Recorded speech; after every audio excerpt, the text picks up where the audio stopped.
হাটহাজারী উপজেলার ত্রিপাতলী ঐতিহ্যবাহী সামাজিক সাংস্কৃতিক ও ক্রীড়া সংগঠন শিকদার স্মৃতি একতা সংঘের কার্যালয় শুভ উদ্বোধন করা হয়েছে। শুক্রবার ২৭ সেপ্টেম্বর সকালে শিকদার বাড়ি সংলগ্ন ত্রিপাতলী হাটহাজারী সড়কে এই কার্যালয়ের ফিতা কেটে শুভ উদ্বোধন করেন ত্রিপাতলী ইউনিয়ন পরিষদের চেয়ারম্যান নুরুল হাসান লাবু। ঐতিহ্যবাহী এই সংগঠন ২০১০ সালে প্রতিষ্ঠিত হওয়ার পর থেকে সমাজ উন্নয়নে নানা কার্যক্রম পরিচালনা করে আসছে।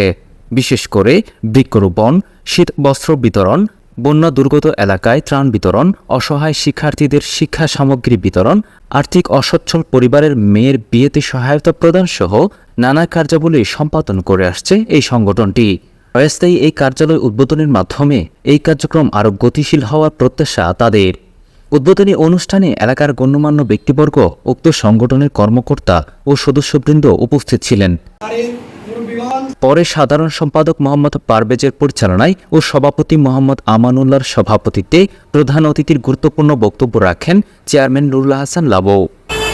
নামের সাথে সম্পৃক্ত রেখে সকলকে একতা রাখার জন্য এই স্মৃতি সংঘের মূল উদ্দেশ্য। এই সময় অন্যান্যদের মধ্যে বক্তব্য রাখেন মোহাম্মদ এমদাদ, মোহাম্মদ নুরুদ্দিন, মোহাম্মদ রুবেল, মোহাম্মদ নাসির উদ্দিন, সংগঠনের সাংগঠনিক সম্পাদক মোহাম্মদ নাইমুদ্দিন শিকদার প্রমুখ। পাশাপাশি শিকদার বাড়ির যে সমস্ত প্রবাসী ভাইয়েরা বিদেশে অবস্থান করছেন, এই শিকদার স্মৃতি একতা সংঘের জন্য যাদের অনন্য অবদান রয়েছে, আমি আসলে যাদের নাম না বললে নয়, যেমন রহিম শিকদার, মিজান শিকদার, আলী আজম শিকদার, আরাফাত শিকদার, নেজাম শিকদার, টিপু শিকদার সহ ফরহাদ শিকদার, যারা বিদেশে অবস্থান করছে, যাদের এই স্মৃতিসংঘের জন্য অনবদ্য অবদান ছিল, তাদেরকে আমি আজকের এই মুহূর্তে তাদের যে বিদেশে অবস্থানের তাদের সুস্বাস্থ্য কামনা করছি। এবং যারা এই সংগঠনের জন্য দীর্ঘ প্রায়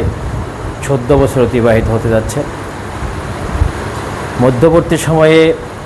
এটা যদিও স্থবির, আবার নতুন করে জাগ্রত করার জন্য যাদের শ্রম মেধা, এখানে পারভেজ রয়েছেন, নাইম বাদশা রয়েছে, তারপরে আমাদের আমানুল্লাহ বাদশা সহ সকলের প্রতি আমি কৃতজ্ঞতা জানাচ্ছি,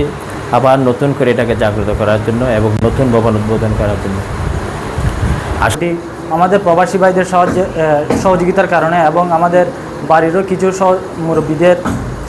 সহযোগিতার কারণে আমরা সমাজের বিভিন্ন কার্যক্রমে অবদান রাখতে পেরেছিলাম। এবং আমরা যথেষ্ট চেষ্টা করেছিলাম যে আমাদের সংগঠনের মাধ্যমে বাড়ির শিকদার বাড়ির একটা অবদান, একটা জিনিস উন্নয়ন হোক, এলাকার একটা উন্নয়ন হোক, বাড়ির একটা নাম মর্যাদা এলাকার থানার সারা বাংলাদেশে উজ্জ্বল করার জন্য চেষ্টা করেছিলাম। আমরা বিগত কয়েক বছর ধরে আমরা আমাদের সামর্থ্য অনুযায়ী বিভিন্ন অসহায় দুর্বলস্থ মানুষের বিবাহে ফান্ড করেছিলাম, বিভিন্ন গাছ রোপণ করেছিলাম, সামাজিক সংগঠন করেছিলাম, শীতবস্ত্র মানুষের পাশে আমরা শীতবস্ত্র বিতরণ করেছিলাম, রমজানে ইফতার মাহফিল বিতরণ করেছিলাম এবং বিভিন্ন সময় বিভিন্ন গরিব অসহায় দুস্থ মানুষের পাশে আমরা আমাদের সামর্থ্য অনুযায়ী চেষ্টা করেছিলাম থাকার জন্য। তো আমাদের একটা ক্লাবর আর কিছু মানুষ আর প্রশ্ন করছিল হইলো তোমার ক্লাব দিন আর গিয়া কি ফায়দা গান কি আর ফায়দা হলো আর বর্তমানে যে ইয়ং জেনারেশন ওদের আর ছোটো বাইক বা আর সমবয়সী বর্তমানে মোবাইল মধ্যে বিভিন্ন রকম অ্যাপসের মধ্যে কী হয়ে যার গই লিফট হয়ে যার গই, বিভিন্ন রকম নেশার মধ্যে আসক্ত হয়ে যার গই, ই নতুন আর চাই ভাই বরত কলরে কী করে গেলে সংগ্রহ তাইব, তারা থাকিব বইব হতপাতি হবো, ওইগুলো তুমি কী থাকিব আরেকখান হইলো আর মানুষের জনগণের পাশে থাকতাম স্যার। ইনশাল্লাহ আর বিগত আর কী করে এসি মানুষের পাশে দিয়ে এসি, যেমন আর বন্যাত্ম মানুষের আর কী দিয়েছি ত্রাণ দিয়েছি, শীতকালে আর শীতবস্ত্র দিয়েছি, অসুস্থ মানুষের আর কী দিয়েছি সেবা দিয়েছি। আর একখান হইলো আর চক্কল ফরালেখা করি না ফারাদের আর্থিক অভাবে এটা আর কী দিয়েছি আর্থিকভাবে সহযোগিতা করেছি। আর যে নইলে মূল আর একখান গিয়েছিল যেগুলো গরিব মেয়ে সকল বিয়ে দিন না পারের আর ইউনোরে কী করি আর্থিকভাবে সহযোগিতা করিয়েছি। আর একখান আজি আর ক্লাবতুন আর একখান মেসেজ দিন অনার তাইলে কি যদি কেউ থাকে বা গরিব মেয়ে বিয়ে দিন আর্থিকভাবে মানে গিয়া ফুরিতে কি ওই কষ্টত আছে এলে আর গিয়া দিবেন আর সঠিক গিয়া লইরে তারা